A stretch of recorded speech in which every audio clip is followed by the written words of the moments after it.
Budget arena version of this team coming up.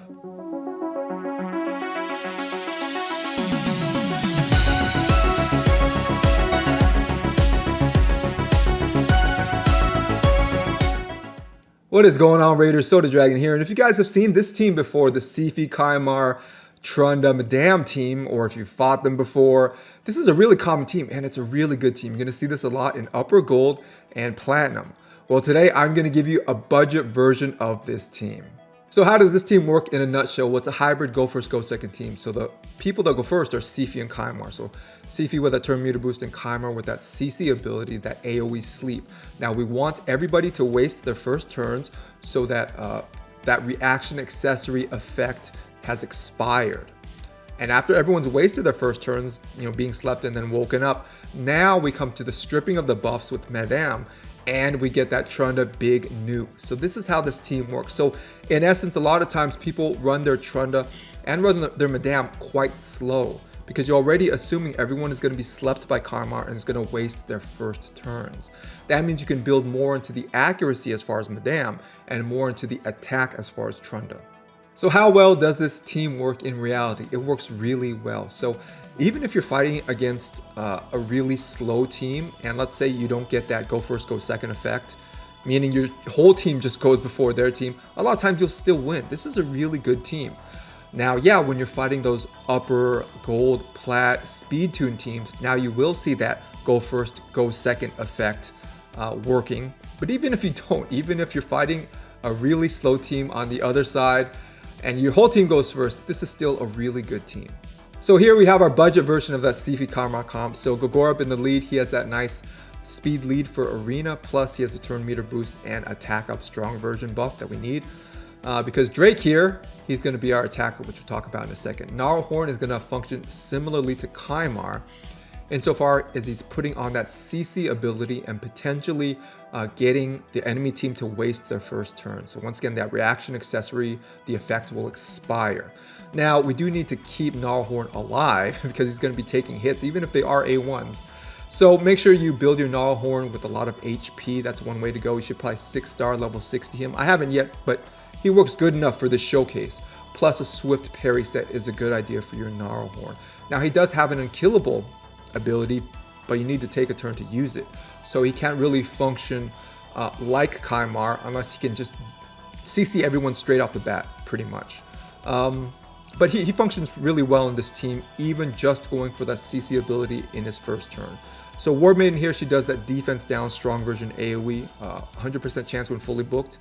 And we have Drake here. So Drake is not an AoE nuker. All his attacks are single target damage, but his A1 grants an extra turn when he kills an enemy. And the damage multipliers are pretty good. Now, everybody, all the different champs that you know that grant an extra turn when they kill somebody with their A1, all their damage multipliers are pretty much the same. It's about 4. So whether we're talking about Herndig, Relic Keeper, Horden, now Horden has a double hit on his A1, but when you add up both hits, the damage multiplier is around 4, and Drake is 4. So pretty good. So basically what we're doing, instead of an AoE nuke, we are picking off people one by one with that, really good damage multiplier of the A1 for Drake, and hopefully we can pick off everybody on the team. So one by one instead of AoE nuke. The good thing about this comp is even if Drake doesn't finish everybody off in his first round, because everyone is provoked, chances are we will get a second opportunity to finish everybody off. So firstly, I'm going to go through a few arena battles, gold 4 with this team. Then I'm going to show you everyone's gear stats and masteries.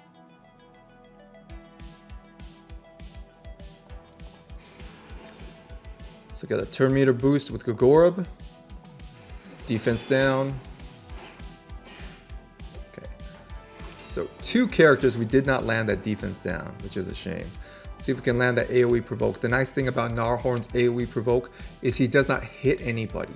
So technically, he cannot get a weak hit. So for attacks that he's just like Molly Tankard when she AoE provokes everybody. Because she does not hit anybody, she cannot weak hit, which is really nice. Okay, so Siphi is fast though. So she's already been through her first turn, but everybody else is provoked, which is really, really good. So we're going to start picking them off one by one.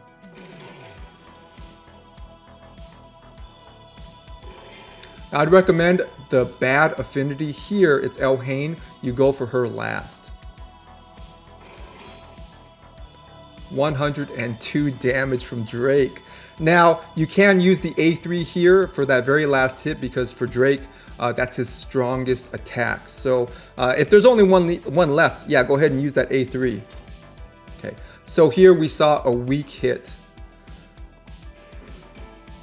but we finished them off. All right, guys, I found another team to fight. So this looks like a tough team. So we have Arbiter in the lead. She has a better speed aura in arena than Gorgorab, plus she has a turn meter boost to revive. Leorius is A2, which is a pretty hard AoE ability. If he does not use it, he cannot be CC'd. So let's say before he takes his first turn, right? And none of his abilities have been used, but especially that A2. If he hasn't used that yet, he cannot be frozen, stunned, slept, feared, any of those things. So that's the tough thing about that. So we will not be able to provoke him. Also, he has an ability that puts an unkillable buff on himself when he reaches low health. Now, we do have a buff stripper in Gorgorab. His A1 does remove buffs, but here he's not built with high accuracy. A lot of people, I think, typically don't build a Gorgorab with high accuracy. But we'll have a chance to strip that unkillable, and we'll see what happens. But basically, with this team here, we cannot stop Leorius from using his nuking ability. Okay, because when he reaches low health, even if we hit him really hard, he's going to have that unkillable buff. Plus, we can't CC him, so he may be a problem. So we have Gurgo the Augur here. He does an AoE buff strip, plus he hits pretty hard. I have Umbral Enchantress here. She is the better version here of Gnarlhorn. So Gnarlhorn does have two separate abilities. One is AoE provoke, and the other is placing unkillable on himself. Now, Umbral Enchantress does both of those in one move. Plus, she AoE provokes for 2 turns. So she is the better version of Gnarlhorn. I have her. I didn't want to use her because I wanted to make this more budget, more accessible. But yeah, if you have her, she is the upgrade to our Gnarlhorn. So definitely use her. Faster. Good start.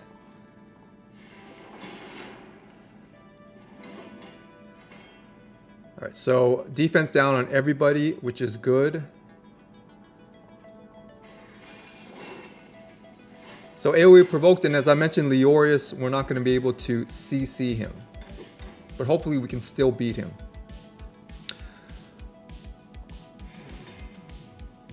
All right, so now it's time for Drake. Let's see what Drake can do. So the disadvantage of having an all-void team is that no one can weak hit against you. So basically my chances of critting are my chances of critting when you see those total stats. So that's the disadvantage of voids. There's actually a disadvantage that you cannot get weak hitted. So once again, we're looking at the low health characters, and I'm not sure if Leorius has procced that unkillable yet. I don't think he has, so he's going to be our last target. But let's go first for the reviver. 114,000 damage, huge damage. Now Gurgo looks intimidating, but chances are he's not going to be that hard to kill. 122,000 damage, insane. All right, here Umbral, let's see what she got. Okay, and lastly going for Leorius. So let's see if he procs that unkillable. There you go. All right. Ooh. There you go. So we got that swift parry proc, and we beat them. Nice. All right, guys, here we got another speed team. So we have Arbiter in the lead again, speed or turn meter boosting. We do have Lady Kymar, so she has a ton in her kit. Decreased accuracy, decreased speed, decreased turn meter, block buffs, all sorts of nasty, nasty debuffs. Plus, she's really, really fast. So we just can't let her go off on anybody. Madam Sarah stripping all your buffs, putting decreased defense, decreased attack on you, a ninja coming in with the CC, so he can explode HP burns, he can AoE freeze. Bad news. So let's give this one a shot.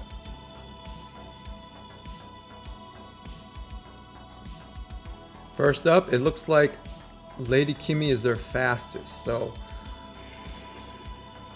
now because we're putting decreased defense on everybody, she has a passive where she's going to increase everybody's turn meter when people receive a buff. So hopefully we can still get Gnarlhorn's AoE provoke off. So let's see.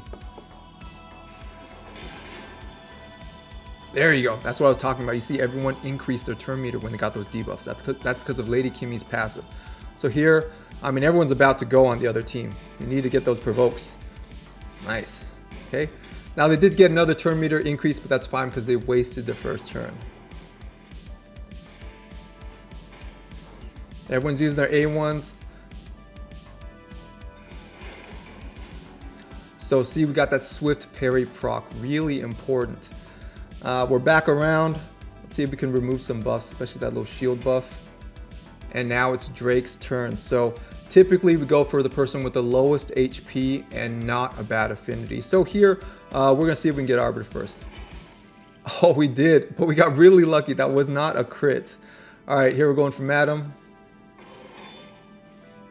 Okay, now the biggest threat here is probably going to be Ninja, and he does have lower health, so we're going to go after him next, even though his affinity isn't great for Drake.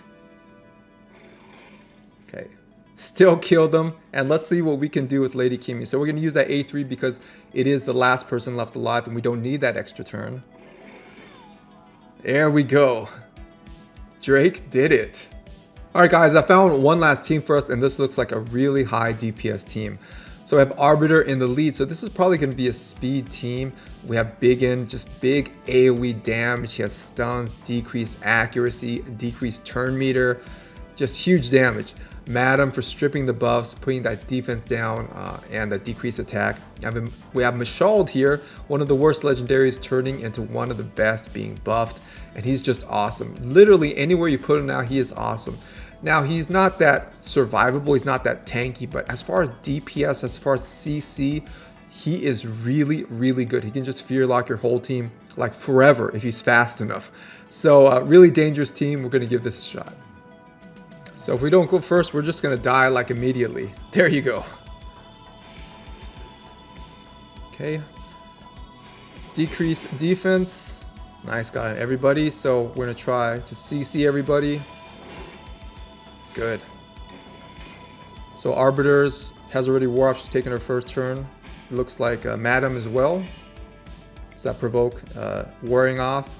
But Gnarlhorn is still alive, and we got Drake ready to go. So once again, we're looking at the lowest health, non-bad affinities to kill first. So here, the only bad affinity would be Biggin, so we're gonna save him for last. So we're gonna go for Mashald first, because Mashald does not have that high base health. 113,000 damage, huge. All right, here next we'll go for Arbiter. 98,000, insane. Going for Madame, 58, not bad. Now we're going for that bad affinity. We can use the A3 for that last hit since we don't need the extra turn. Weak hit, but we still killed him. All right, guys, on to everyone's gear stats and masteries, starting with Gorgorab. So here we have him in 3 speed sets. So for your speed lead, yeah, you want them as fast as possible. In fact, speed is the only stat you care about. You actually don't even care about the main stats of the gear, except for the speed boot, that is. You do want a speed boot. But besides that, all you care about are the speed substats. That is it. And of course, here with the speed sets, we're getting a speed bonus as well. But all you care about are the speed substats and the total speed. Get your speed lead as fast as possible. So I do have my Gorgorab booked out, but it's not necessary to book him for this role. So if you want to, or if you need to, save your epic books. You don't need to book them. On to his total stats. So really the one we care about is the speed. So I have 343 speed here. So the question is, how fast does your speed lead have to be? Really fast as you can make them. Now the speed requirements are gonna depend on the level that you're fighting. So is it bronze, silver, gold, upper gold, plat? For upper gold and plat, yeah, we're looking 300 to 400 for your speed lead. There's platinum players that have 400 plus on their speed leads. Just ridiculous. Really, it's triple or quad rolls on those speed substats for all their gear to get to that speed. It's ridiculous. Now, you don't need this much speed if you're going for silver or bronze. I'll put it that way. Just make your speed lead as fast as possible. Now, for certain speed leads, you may want to focus on other stats as well, but always number one is going to be that speed. So for Gorgorab, his A1 does have that buff removal booked, 75% chance to remove a buff, requires accuracy. So yeah, it might be a good thing to put some accuracy on your Gorgorab. So when you face those Leoriuses or Skull Crowns or Swift Parry sets, you can remove that unkillable buff with his A1. So that's something to consider. But always speed. Never sacrifice speed for accuracy. If you're one speed slower, you're going second and you're going to die. So really, you need to be fast. Even one speed faster is the difference between you winning and losing the match. So speed is always number one. Onto his masteries. So which ones are relevant to being a speed lead? Well, here we have Lore of Steel. So this increases the bonus you get from sets. Now, this does work with the speed set, so you are getting a boost to your speed stat with Lore of Steel and with speed sets. So this is definitely worth it for a speed lead. Once again, you're trying to squeeze out every last bit of speed you can. Even one speed matters. Like seriously, it really does. Another reason to work on your faction wars, get those glyphs. It all matters. And here a lot of people like to take Evil Eye as well. This is a really good mastery for the arena. So when you use your A1 for the first time against an enemy, they get a turn meter decrease. Now combined with Gorgorab's A1 removing a buff, this could be really useful in the arena when you need to remove that unkillable buff on somebody, plus you're reducing their turn meter. So this is definitely another option as well. But as far as being a pure speed lead, really we're looking at Lore of Steel. Lore of Steel is the only mastery that increases the speed bonus that you get from speed sets. So some of you guys might be wondering, well, I don't have Gorgorab. Can I use High Katuna? And the answer is yes, you can. But you're losing that increased attack buff. So pairing High Katuna with Drake would not be the best choice, because somebody needs to give Drake that increased attack buff because his damage is based on attack. So with High Katuna, if you're going to use her for your speed lead, then you need somebody else. Someone like Relic Keeper or Horden would be better because they self-buff. They can give themselves that increased attack buff. They don't need someone else to do it for them. So if you're going to use High Katuna in a comp like this or something like this, then it would be best served with someone that can self-buff. Somebody like Relic Keeper or Horden. On to Warmaiden. So here I have her in 2 speed sets and a broken set. So you can use her unbooked, but I would recommend if you have the books, use as many as you need to book out this A3. So unbooked, her AoE decreased defense only has a 75% chance to land. We want that to be 100 best case scenario. So once again, if you have the books, use as many as you need to book out the A3 here. On to our total stats. So really 2 of these are the only ones that we care about. Which are they? Firstly is going to be the speed, so we have 296 right here. Just make sure your debuffer, your defense down champ, is faster than your damage dealer. Ideally as fast as possible. And the next is going to be the accuracy to land that debuff, that defense down. Now, unless you have somebody like Ghostborn who can land the defense down irresistibly, you're going to need accuracy. So here we have 296 for the speed and 367 for the accuracy. Both numbers as high as you can. On to our masteries. So which are relevant for being that debuffer? Firstly, we have Lore of Steel here, so we're increasing the bonuses of certain sets. In particular, we're looking at the speed set, getting faster by getting increases to that speed bonus. And here, Eagle Eye for that accuracy. Remember to land debuffs. Typically, you need accuracy unless your debuffs are irresistible. So Warmaidens are not. She needs accuracy. So pick Eagle Eye if you need that additional accuracy or if it's lacking from your gear. On to Gnarlhorn. So here I have him in a Swift Parry set and a Perception set. So the Swift Parry set is one of the best on someone like Gnarlhorn with his AoE provoke. Remember, he is taking big damage from those provokes. It's not like Stun, Sleep, Fear, those CC abilities where no one's taking damage. Provoke means, yeah, he's taking damage. He's making people target him. Now, it's only their A1s, but a lot of people have really strong damage multipliers on their A1s. So the Swift Parry ensures that he at least stays alive for the duration of everyone's 1 turn provoke. So they all do their A1s and they've all lost their turns. That's really all we need Gnarlhorn to stay alive for. So do you need to book out your Gnarlhorn? No, you don't for this role. Now I do have him fully booked out. It's just because it was a CVC tournament and I had extra rare books. That's the only reason. But for this particular role, no, you don't need to have him booked out. On to his total stats. So these would be a lot higher if he was 6-star level 60. Right now he's only 5-star level 50. So here we have 2300 for the health. We have the attack at 1200. We have the defense at 2000. Speed 289. We have the crit rate 38%, crit damage 117%. We have the resistance 170 and the accuracy 282. So out of these numbers, which are the most important, it's going to be the speed number 1 and it's going to be the debuff accuracy. So speed to get your turn off before the other team, and the debuff accuracy to land the AoE provoke. Now, beyond that, which stats are important? It's going to be your health, right? And it's also going to be your defense, because he's going to be taking those hits. Now, the Swift Parry set helps as well, but alongside that, you want as much health as possible and as much defense as possible. But number 1 is going to be speed. Number 2, accuracy. Onto his masteries, and you see I don't have any, but which ones would I pick? Firstly, Lore of Steel, especially working with the speed sets, getting him as fast as possible.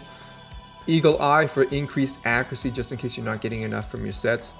And if you have your Gnarlhorn booked, make sure you do not take Fearsome Presence. So Fearsome Presence is only good if your Gnarlhorn is unbooked. So you get an extra 5% chance to land that CC ability. But booked, he's already 100% chance, so Fearsome Presence is not necessary. So you could pick this up if he's unbooked, but I'd recommend if he's booked, then going for something else like Eagle Eye. Alright guys, on to Drake. Now, how have I geared him? In a speed set and a savage set. So do you need to book him out? Well, no, you actually don't. It's not like when you fully book out his A1, now you get that extra turn effect when he kills somebody. It's already there, period. So technically you do not have to book him out, but you do get a hefty damage bonus if you do. So 25% damage bonus to that A1 when you book him out. So I do think it's worth it to book him out if you plan to use him in this type of role, but it's not necessary. He does not gain any extra effects, in particular from his A1 from booking. Onto his total stats. So here I have him at 27,000 health. I have the attack at 5,800, defense 1,500. I have the speed 205, crit rate 91%, crit damage 207%, resistance 123, and accuracy 143. Onto his masteries. So which are the most important for his role as a damage dealer in the team?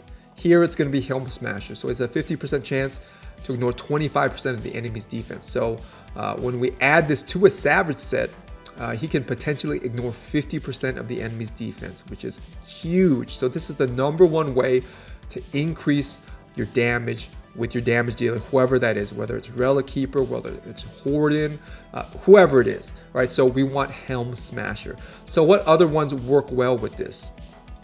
Here we have Kill Streak.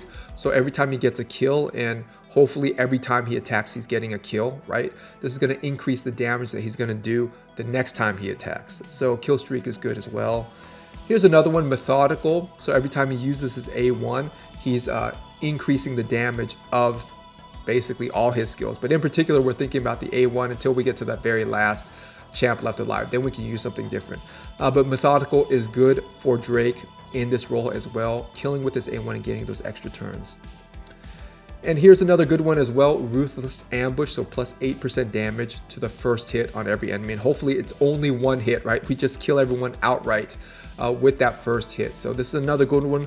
But out of all of these, the most important one is going to be Helm Smasher, #1. All right, guys, that is it for today. I hope this video has given you guys some new ideas about how to use some of these champs that you may have in your vault. These extra turn A1 champs. You know what? They are very viable for the arena.